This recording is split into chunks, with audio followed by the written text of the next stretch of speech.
We are live. Good evening, good day to you, no matter what time it is that this message receives you. Good evening. Thank you for joining this evening's Holding Space for Emotional Wellness with Butterfly Love. My name is Mary May. I am a relationship therapist as well as an advocate around different aspects of how violence impacts or influences our life's decisions and actions that we may engage in. So, today I come to you with the conversation around passion and understanding passion as the emotions of violence, or violence even as an emotion, which you probably like, what is she talking about? How is violence an emotion? How is passion and violence like interconnected?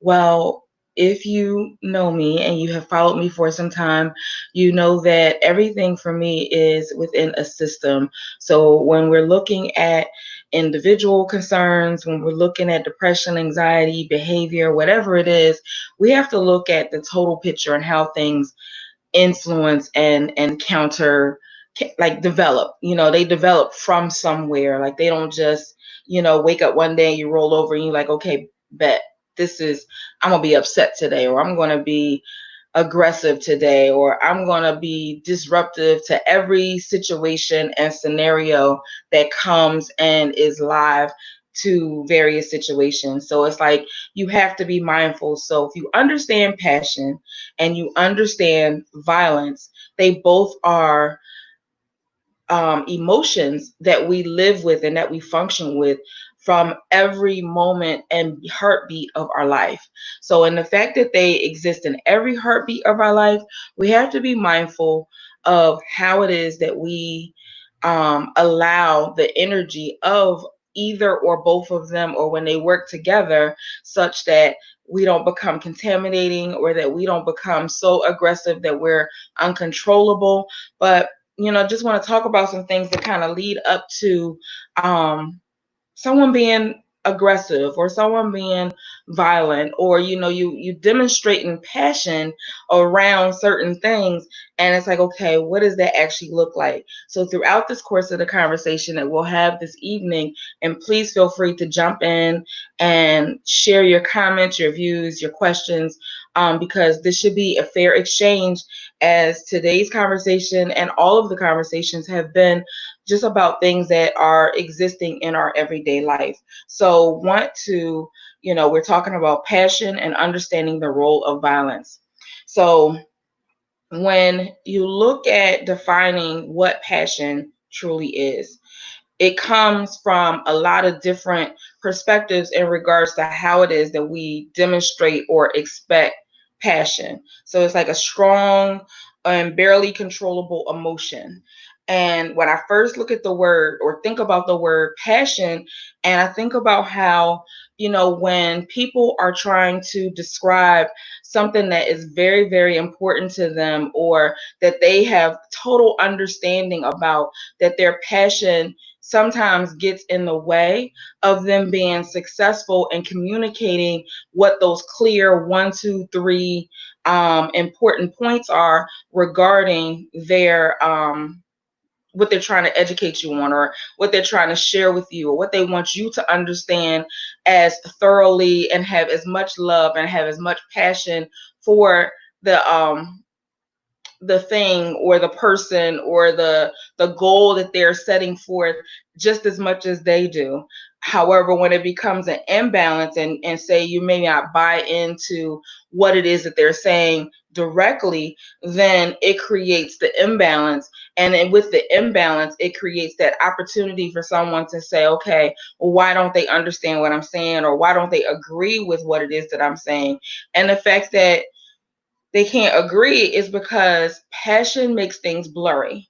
And passion makes things where you can't really clearly see and walk step by step with someone, because they're already 1,000,000% invested in whatever it is that they're presenting to you.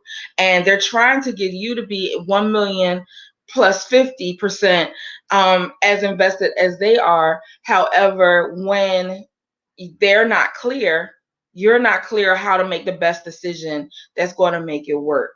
So that's when, usually, as in my role as a relationship therapist, I tend to walk people through really defining and describing why and what makes them so passionate about it. Is it something that they were exposed to as a child? Is it something that they work so hard for, and they want to evidence their work so that they can evidence why this is important, why this should have value, and be able to describe it like an elevator pitch. And not that your life is an elevator pitch, but when it's something that's very, very important and passionate to you, that it's like strong and you can barely control like your excitement around just what is about to happen with this thing that you're trying to describe to them, then you have to be very mindful that you can be confusing, because people read body language. People read cues that you're giving off about this thing that you're trying to present to them. And if they get conflicted with everything that they're taking in, then it causes a challenge in regards to how they understand your perspective, or your choice, or your decision, and why it is that things go the way that they go. So when disappointment happens, and usually, disappointment comes from a place when you were seeking a certain outcome, and you may have been seeking a certain outcome that you weren't clear. Here we go with that clarity. You weren't clear on describing to someone to indicate exactly what you expected of them. So when you have this narrative in your mind, you have this script of what it is that you're expecting, and you haven't communicated it to anyone else but in your own mind and in your own energy and in your own heart, then it makes it where disappointment is easy for someone not to disappoint you. And so it's not with intention that they disappoint you.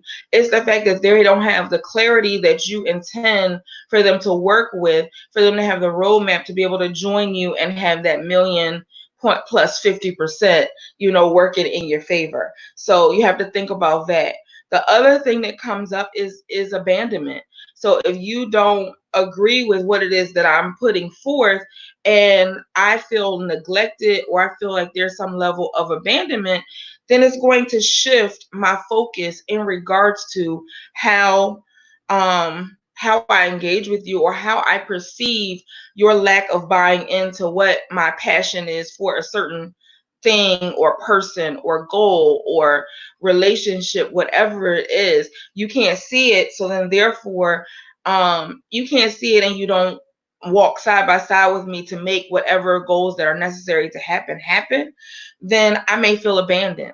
I may feel like, okay, well, why did you said you were going to be there for me. You promised me, those words, you promised me. You said that you would always be there, like those definitive narratives that create like the space in which people say, okay, I'm not abandoning you. I'm here for you.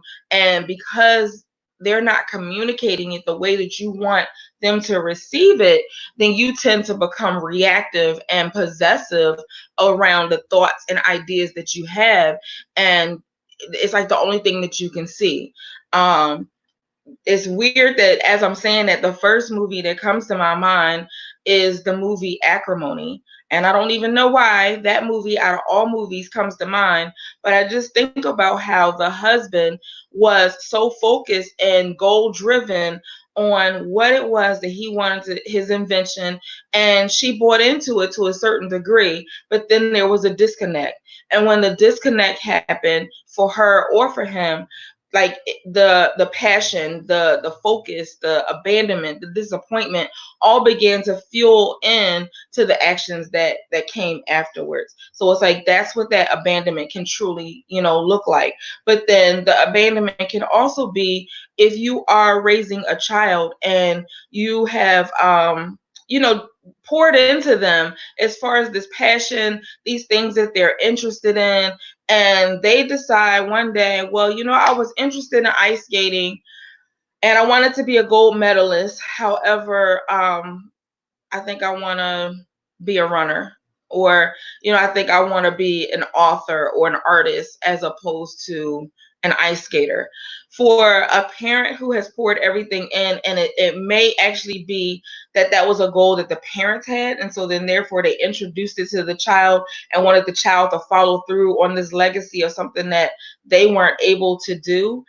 The passion can be misread, and the things that you say to the individual moving forward can end up shaping how it is that they look at disappointment and how it is that they look at abandoning what is important to them.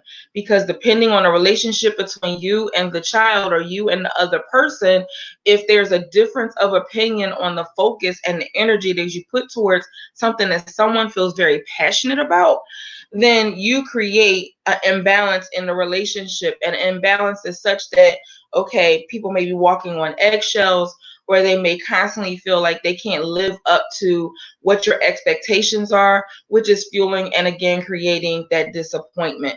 So it's like, in thinking about that, you have to think about every aspect of how it is that you communicate things that are very, very important to you, but then in making sure that who you're sharing it with, that they're inclusive of what it is that your long-term goal is. So like, if you're working and going to school, or you're working to get a certain promotion and it's taking away from maybe your time with that significant other, then that misreads how passionate, how much in love, how much you value that particular relationship. And if the passion is misread and misunderstood, then it also creates confusion and a disruption in the relationship, as well as in your communication style.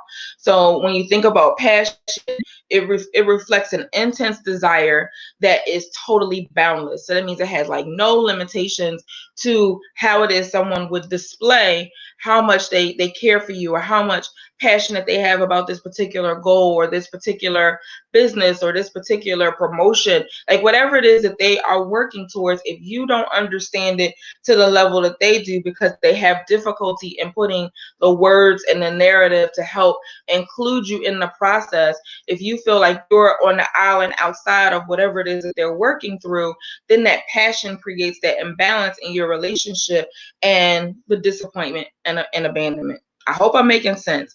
If there's anything that I'm saying, please, like I said, drop the comments, and either on IG, at Instagram, at Relationship Flow, or here on Facebook, as we are having this conversation, because this is like really, really important when you look at how does violence become so aggressive in our communities, in our relationships. And violence is an emotion. And violence is an emotion that is like a kissing cousin to, sorry, I got to rearrange my legs, is a kissing cousin to passion. Because most of the times we look at the outcome, and we look at, like, what has been the consequence of the decisions that people have made. And we don't necessarily look at the full picture of how they actually got there. And, it's something around their environment, their decisions, their goals, their intentions, that they needed to put some things in place so that they could be more effective in that particular situation.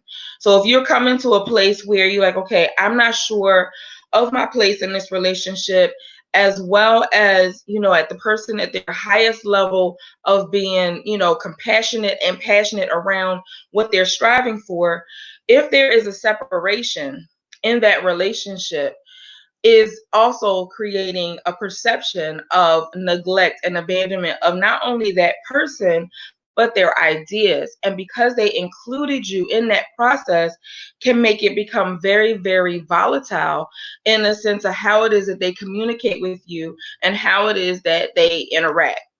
I hope I'm making sense, because almost breakups are not mutual. And not to say they all have to be that way, but when you're thinking about passion, love, and violence, like all being in the same sentence, it's not a mutual breakup. It's not a mutual separation. It's usually something that has come to a head that you're like, okay, I can't involve myself in this any longer, and I feel that I need to move forward. And when you make that statement or you make those intentions of separating, there is a control thing that kind of comes up, that, okay, what do you mean that you're no longer going to be connected to me? Or what do you mean that I can't call you any longer? Like, there's a control nerve ending, where there's a controlled thought process that comes into play that says, okay, my passion and what I've been working on is very important, but they are a part of this, and they have to be here, and they have to be here at all costs. So I have to do everything to ensure that this breakup does not occur. And so in looking at that, they may demonstrate anger, and it's like, okay, where did the anger come from? Because you on the other side, you're like, okay, but I was supportive, and I did everything that I could do to support them in their goals and in their endeavors. And then when they got to a certain point, it was just like, okay, it's no longer mutual, or we're no longer on the same page. How people move in and out of conflict, and how they move in and out of a relationship change, really speaks to their ego. It really speaks to their self-esteem and their confidence and their ability to just say, okay, is it about me? Is it something that I could do additional? Is this, they try to become very apologetic. However, there's this energy that they're still driven towards whatever they were driven towards. So you have to be mindful that in staying or in being in certain situations with people who, you felt that, okay, we need to separate or we need to break up, you have to be very clear on what your boundaries are. And you have to be very clear on how it is that you navigate so that you can maintain safety. And in maintaining the safety, you are able to kind of recognize the entitlement that the relationship has functioned with. And it functioned with either entitlement of being responsible towards the actions, like saying, I'm entitled to you, you're entitled to me. We have these shared ideas and these shared forms of passion and love, and the way that we do things. We take walks in the park, we write each other letters, we set up and plan dates. Like, we're very creative on how it is that we do stuff. However, when I took away time from that because I was working through, sometimes we just don't have that conversation with our partner or with our children, whoever it is that we're grabbing time away from. We have to actually include them in the process, maybe not to the total process, but to let them know what to expect different and for what time frame. When we don't let people know what to expect different and for what time frame, it again fuels, okay, well, whatever this is that you're working on is more important to me. And it's almost like setting up a stage for I guess, infidelity. And it's not really sexual infidelity, but it's infidelity in a sense of, you have something that's more important than me.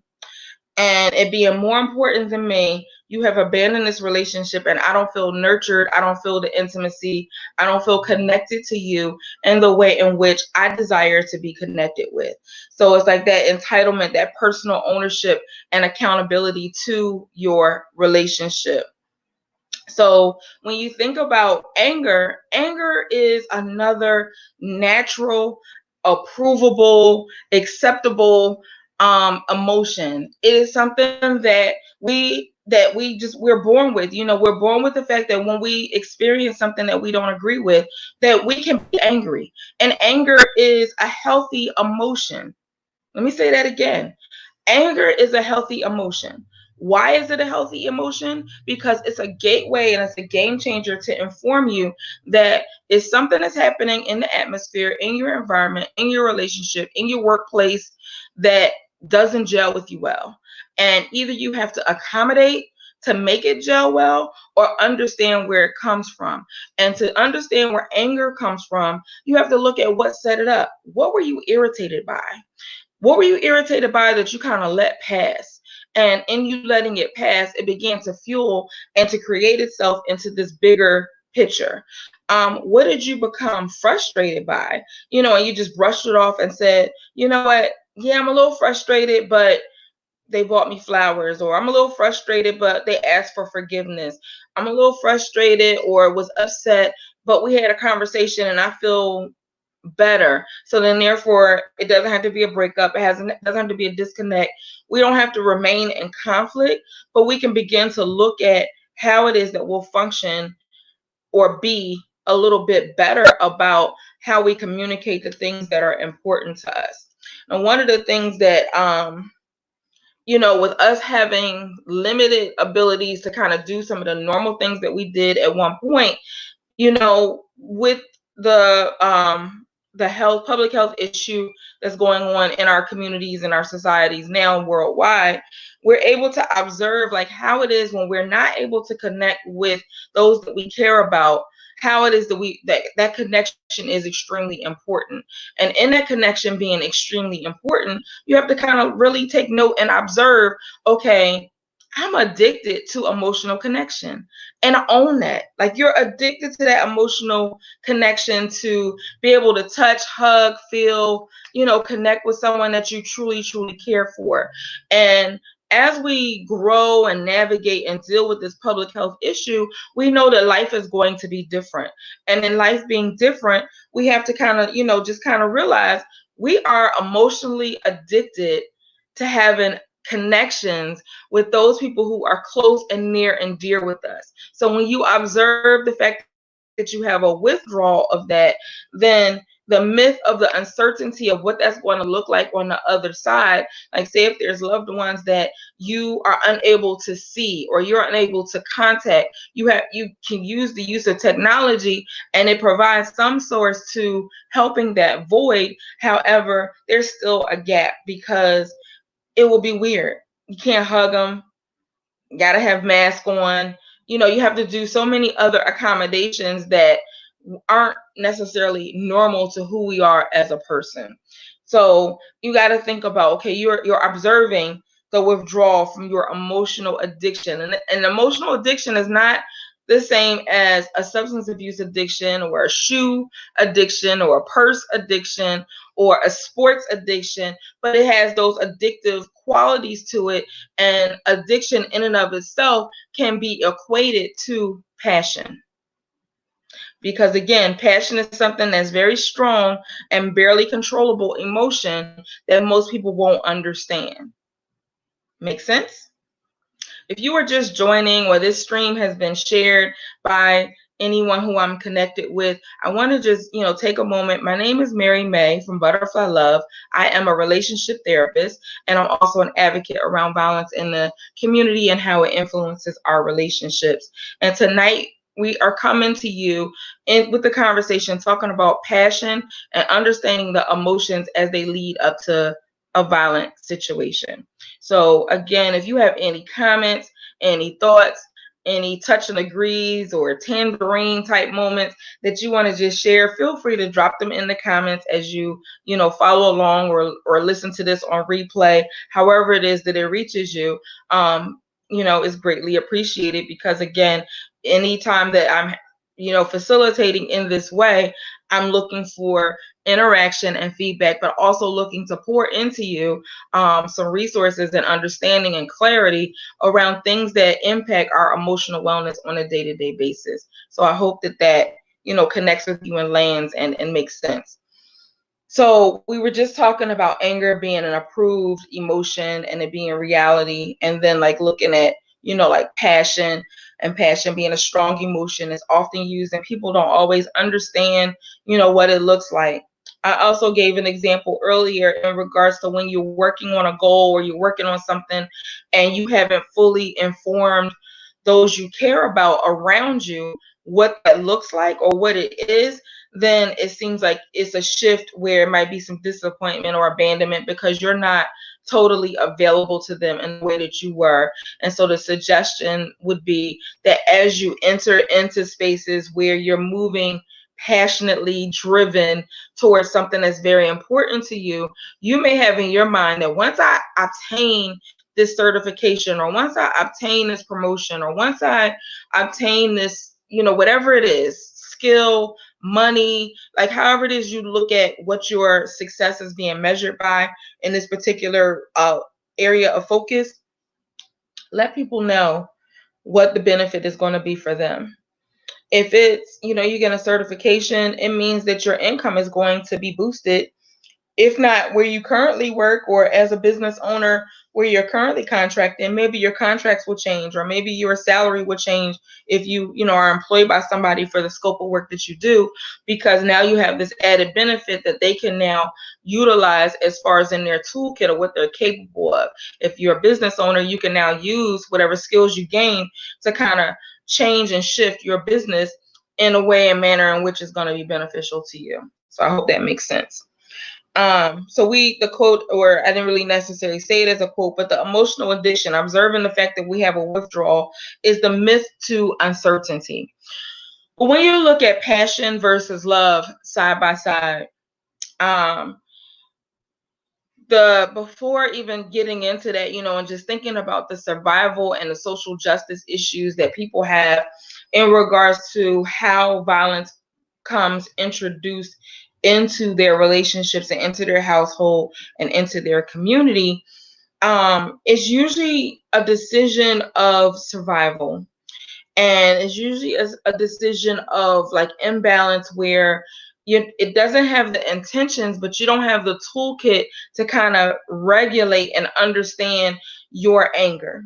And understand your anger to the fact that, okay, if I can recognize and pull back and step outside of myself to say, okay, you know what, I was irritated for the past 2-3 weeks about XYZ. And when I moved from irritated, I also became frustrated by your actions on a day-to-day basis. It's like you have to take ownership and kind of acknowledging, okay, what is your contribution to the situation? If you don't, then you could be walking around with anger-driven decisions that you're like, okay, you know what? Now I just need relief. And however you need relief may become very aggressive and could also become very violent. And it can become violent either within your home, towards anything, direct objects or direct people, or it can become very violent and very aggressive out in the community. And it's like you're seeking that validation or that approval that comes with whatever decision it is that you feel like you have to make.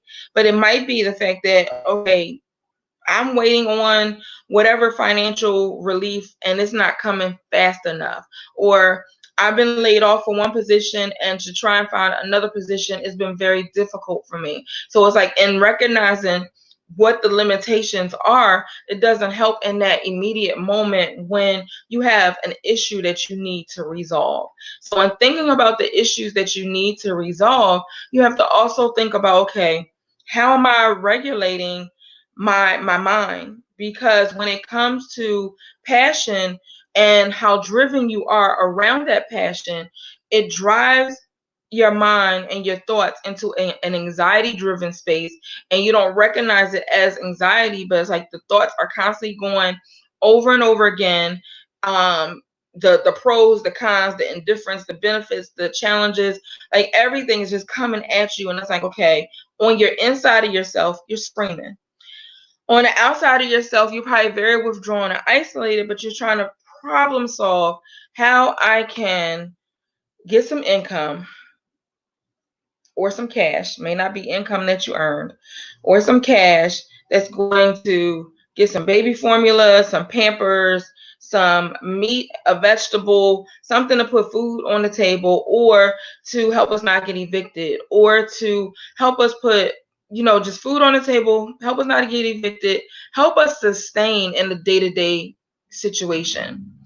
And sometimes when you go out in the community and you're just trying to get a walk or play on the basketball court or do whatever it is that you do that's kind of like de-escalating that energy, you may get an invitation of sorts that seems very temporary and it seems like it's going to provide relief, but it could also create some violence in the meanwhile. That may include guns, it may include fighting, it may include death and grief.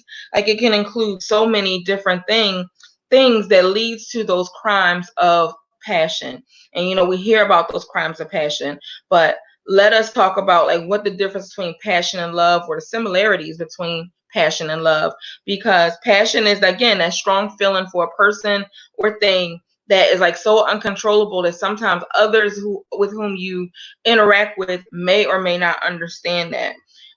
It's so intense and it can be unpleasant at times, because sometimes the focus that somebody has on meeting the goal, be it under survival standpoint or just everyday situations, it makes it where they may be very unpleasant and they don't even realize that they're unpleasant to be around, or that the things that they're doing are so high risk taking that it's causing not only anxiety for them, but anxiety for all of those that are around them, because we're all in this challenging space together. And sometimes it can involve pain, like physical pain to themselves or physical pain to other people. Now, that may look like intimate partner violence, but it also may look like self-mutilation. Like sometimes we have teenagers or even adults that may self-mutilate, and they may self-mutilate in the sense where they're cutting themselves, they're not eating, or if they're eating, they're causing the food to come right back out. They're just doing stuff that's like self-sabotaging whatever the overall purpose is. And so it could destroy them as well as it could destroy everybody else around them. So it doesn't necessarily have to be the crime of passion or, the intentions of harming someone, but to understand it, you have to understand what is the driving factor. What is the motivating thing that's helping them say, okay, this is extremely important to me and I have value in this because I want to see us do better, or I want to see us do well. So it's like you gotta recognize that if not met, if the passion or whatever it is that they're seeking is not met, they're gonna keep raising the ante and raising the ante and raising like whatever the bar is, until the bar is probably too far out of the league, but now they're in it. And because now they're in it, they have to react and respond and play their part, because now there's that entitlement that they now have that personal ownership and accountability to whatever their word has been, and they're like they gotta follow through on what they said. So it's the mind over matter. How is it in their mind playing a part that these things are like the absolute uncontrollable, the only way possible that certain things can happen. So when you look at the other side and you look at love, and people say, okay, is passion and love one and of the same? Passion and love can be one and of the same, but they could also work on their own highways and going in either two opposite directions, or they could be going simultaneously down the expressway at the same speed, but be on two different pages in the book or two different chapters in the book. So love is like all about what you feel and who you care about, that comes with affection, desire, and pleasure. So it's like you want to, experience pleasure, demonstrate affection, for someone that you truly, truly love. Versus when we talk about passion is sometimes not clear, and it's like an uncontrollable emotion. Like you just have to kind of like smother the person, in a sense, and it's not really a healthy boundary that you're demonstrating. And love is an emotion that combines attraction and needs, and like you have a need for someone or something. So like you're attracted and driven to a certain task or a certain energy or a certain personality that you tend to say, okay, I really enjoy being around this person, but sometimes there's certain red flags that just kind of pop up that make me feel concerned. Well, if they're making you feel concerned at any stage of a relationship, you should pay attention to that and really take inventory on, okay, what does that mean to me? What is it saying? How do I feel about that? Do I still love to be around this individual? Do I still care about like the outcome and very affectionate, as is related to them? So it's like, you really, really take an inventory and saying, okay, can I tolerate and experience this? So like when it comes to us talking about like crimes of passion, you hear that in the news. They'll say, oh, this was a crime of passion, or they were familiar with each other and they knew each other, something like that. So usually if it's a crime of passion, it's something that was very unbearable, something that was very uncontrollable. And to the intensity, you can see that the anger and the frustration like lives through if you're looking at CSI or, special victims, you can see how they peel back the cases and so forth like that. But when you're peeling back the situations and say that you have decided, okay, I need the resource of therapy, or I need the resource of just talking this stuff out, or you're on jury duty and you're hearing the case, if it's a crime of passion, you will see the excessive force and the uncontrollable emotion that's connected. Usually, if you're just upset, it might be one stab wound. But if it's one stab wound and you drug the knife across the person's body, or you did multiple stab wounds or something like that, multiple gun wounds, whatever it is, then you had an intention of aggression, that you wanted, the person had made you feel threatened, and you actually respond to what it is that they had given to you. And it's like, because you are in a protective state of mind, your mind over matter is not considering love. Well, you are considering love, because the love is the resentment that I allowed this person to be so much influential in my life, or the losing of a sense of self. Like, you give of so much of yourself to try to understand that strong feeling or that thing that they were passionate about. And now we're at a disconnect, because now you're threatening me, and now you're causing like a disruption in our relationship, that's also causing a possible disruption in my ability to continue to live. So it's like that grief, because passion has a purpose. The crime has a purpose. The action of survival, again, we're talking about anger, validation, and acceptance. So if it's anger, and again, anger, you recognize it in the earlier sense, but most of the time we don't. We just think, oh, well, I just woke up today, or something just all of a sudden came over me and I was angry.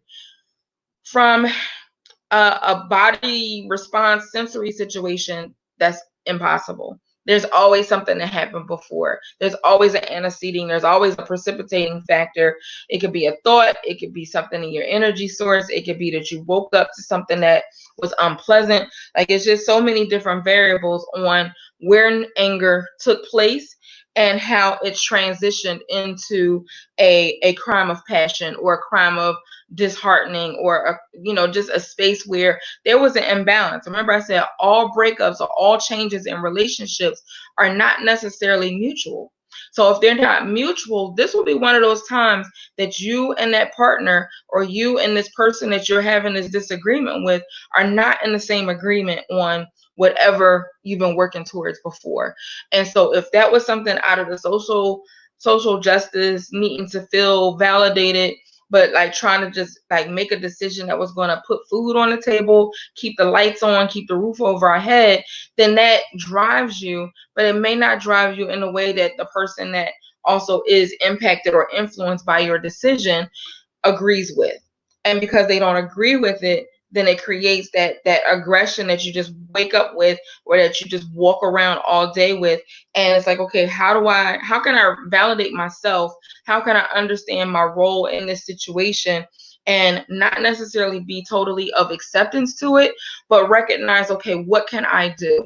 You're not totally powerless, and you're not totally enabled. So in the fact of not being totally powerless, you have to begin to recognize how it is that you are grieving what once was, and that being the previous, communication, love, compassion, time that you shared with whomever that it was, and they had value, they had a role, they had a space within your life that was important.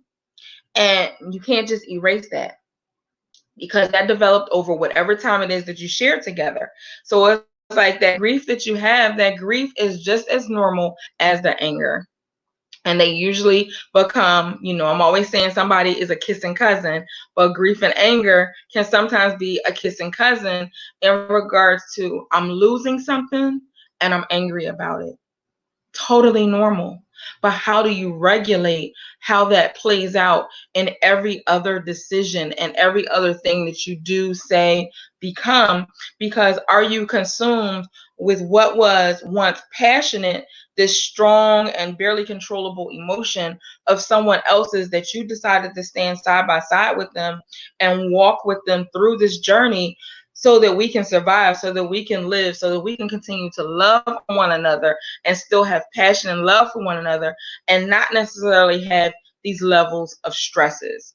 So you don't want, and you want to be able to kind of communicate and feel safe to communicate who you are, what your role is, what you agree with, what maybe you need more information on or something like that, so that you don't operate in a space of resentment, because the resentment creates opportunities for like trying to get back at somebody.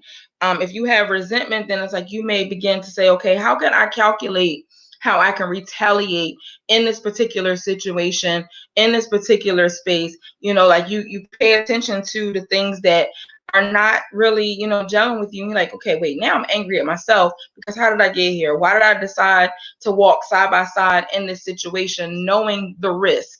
And we live and we learn, so it's like I wouldn't suggest blaming yourself. But if you find that you are in a space where you are blaming yourself, then you are, without a gun, without a weapon, creating a crime of passion towards your mindset, towards how it is that you self-sabotage your thoughts and how you self-sabotage the language in which you speak to other people. Are you uplifting them, or are you tearing them down because you internally are unsettled and angry, and unsettled and can't gain peace, unsettled, don't have an appetite, unsettled, and your sleep is interrupted? All of these things are cues to let you know that, okay, it's something about what I was once passionate for, or who I once loved, or what I once loved, that is disrupting my entire being. And if your entire being, say you're experiencing migraines or headaches, your appetite is lost, you have no thrive or desire to do the things that once were fun to you, we could label them all day long from the therapist or behavioral health side, but that's not what the purpose is. Those labels, those diagnoses are for a destination and to know what interventions are important. What's more important is your ability to recognize that there's something that is not connected well, and that it's an imbalance, and that, okay, what can I responsibly, what am I entitled that I can do independently or collaboratively to make the situation different? How can I encourage and nurture and build someone up? How can I recognize that my commitment to the wellness of us overall is more important than us making a survival type decision? Maybe I can set my pride aside, and things that I may have not once agreed with, I can agree with at this particular time, because I want us to grow forward. I want us to move forward. I want us to just not be dwelling in something that was unhealthy, that does not, serve us well, that is boundless in positivity versus, boundless in angst and anger, or bound in things that are not going to have us being enthusiastic around how it is we care and support for one another. So, again, I hope that you understanding is following along with what I'm saying, because a crime of passion, we all have an equal responsibility of what that looks like. And again, such crime, such aggression, such violence occurs in not only our um, homes, but in our community. And whereas we may not be connected to the individuals that are maybe doing crimes in the community, we have to recognize that there's a social imbalance that has occurred for that individual, that they are making choices on survival. So maybe we can introduce them to the things that's going to fill that void that they feel is no longer available. And if it's somebody just recently maybe have lost someone who was greatly important and influential in their life, but probably a financial backer or encourager, then we would want to kind of hug on that person with social distancing in place, but hug on that person as much as possible and giving them the resources, because whereas we could say, well, they know it's this resource because if they look at the news like I do, or they look at social media like I do, then, it should be realistic. But the reality is they may see those ads and feel that they are incapable or unqualified to do certain things. So sometimes even if we, are in a grocery store just randomly bumping into somebody, we may want to provide that extra layer of support and say, how about we call now together? And just, giving them that side by side support. That shifts the language and the narrative around the passion or the anger or the frustration or the grief or whatever it is that holds you in a place that is unsettling to your spirit, where you're experiencing these health complications. Then you have to be mindful, okay, what can I do to activate wellness? And you can activate wellness by ensuring that your platform, your space in this relationship is taking inventory that connection to other people, emotional connection to other people is an addiction, but it's an addiction that with withdrawal of it, I'm not satisfied with. And not being satisfied with is okay, because there's a myth of uncertainty. There's a myth of, okay, well, when will we be able to connect in this particular way again?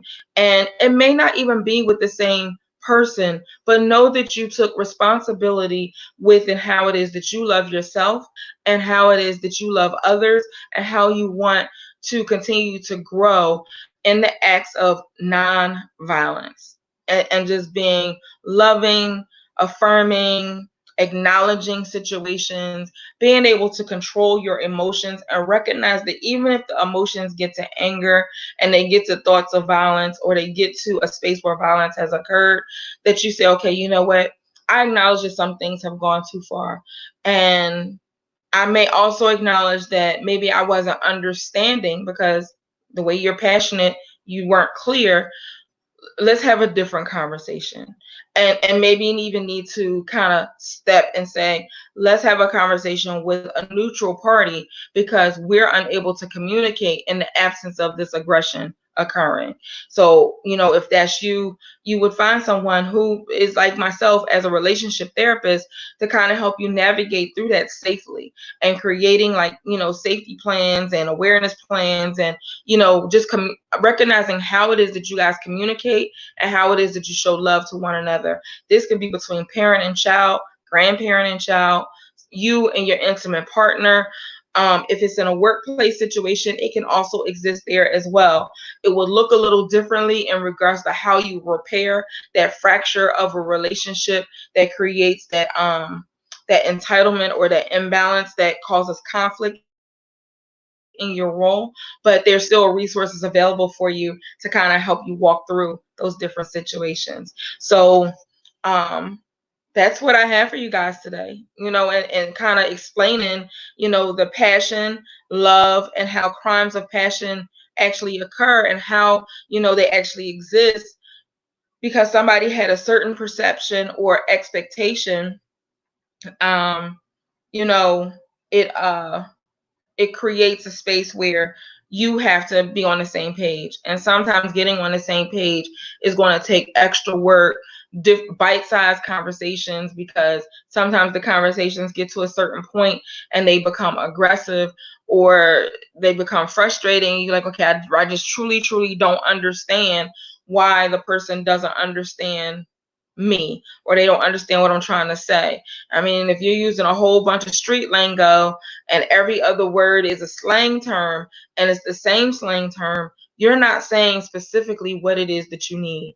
And the thing is that to be authentic and to decrease the violence within your home and in your community, you have to be authentically clear on what your tolerance level is, and authentically clear on what it is that resonates with you, what's important to you, what helps you understand and not walk into this space of disappointment, feeling like you've had some kind of abandonment. You have entitlement, but have healthy entitlement, not entitlement that goes with what, just minimizing what somebody's need truly is. And an example that I can give, like an example that you minimize somebody what their true need is that you may say, well, some of the streaming services that are available these days are only between $8 and $11. And you say only. It's only $8 or $11 a month. You surely can afford that. Now, $8 or $11 is probably not a lot, because if you have a coffee habit, you probably spent and you have coffee every day at Dunkin' Donuts, that's easily $20 a week. So you could probably, like change that perspective or that responsibility so that you can have, whatever for the streaming services. But if people are at this particular point in the space of the public health issues where jobs have been lost, people have been furloughed, and income is not the same that it was, having $8 or $11 could be asking them to have $1,000 in 24 hours. And that just doesn't connect and is unrealistic, because where is the resource that they're going to get it from? So that would be from a mindset of entitlement, that it's only, when you say only, you're already negating and saying something is like one, you're giving them a one, you're one up and above them. Like, I don't understand why you don't only understand this, or you never comply. Like, some words that we use have intention to gain understanding, but it also has the function of creating more imbalance in our activity, in our space with each other. So you just really have to be mindful of the words that you use, the intentions, and the way in which you choose to interact with individuals. So I know that there's sometimes a delay. I want to open up the space for you guys to drop any thoughts or comments or questions. Makita, thank you for the smile, hugs, and hearts. But if there's any thoughts, comments, feedback, things you want me to either go back and describe, or a situation you want to pop in, I know that, again, there's the delay between Facebook. So feel free to go ahead and type those in while I grab some water.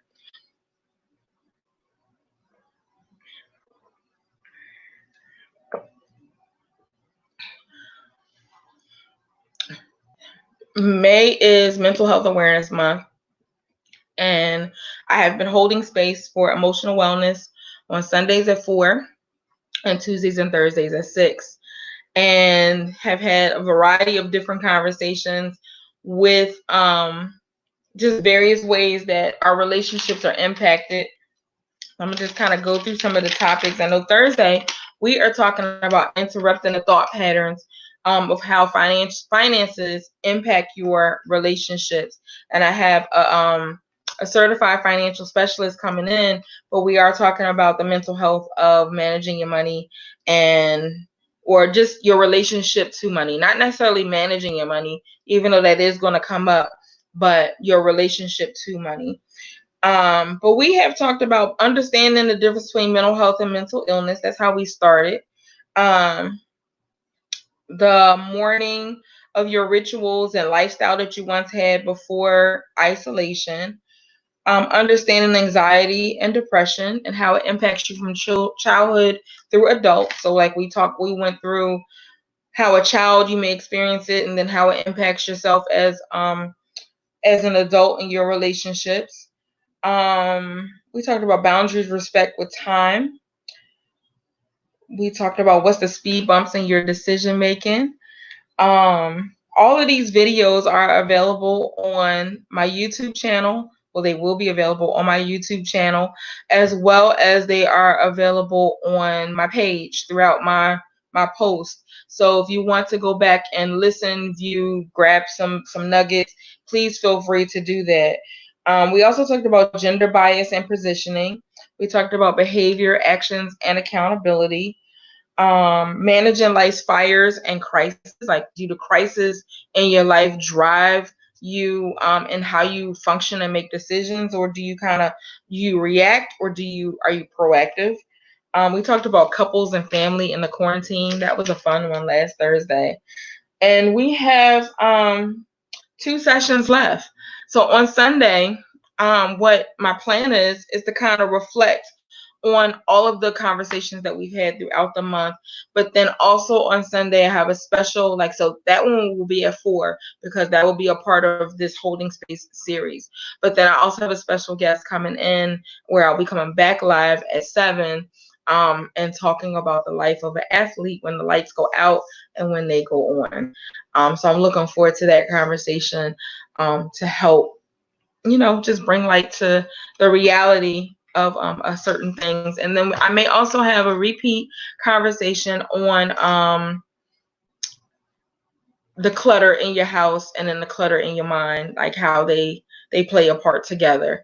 So I don't see any questions popping up, or any thoughts that you guys would like to share. So I do appreciate you spending time with me for this conversation today. I appreciate everyone who has shared it within their network. And again, if there's any way in which I can support or help as the relationship therapist as well as advocate, please feel free to reach out to me. I am on social media. My business page is Butterfly Love Consultations. My website is butterflylovellc.com. So I look forward to hearing from you and talking to you soon. And as I say this, I think about the fact that I did not say my YouTube channel is also Butterfly Love LLC. So looking forward to connecting with you guys soon. And again, thank you for your time with this conversation. Again, Mary May, Butterfly Love. Take care. Be safe and be well.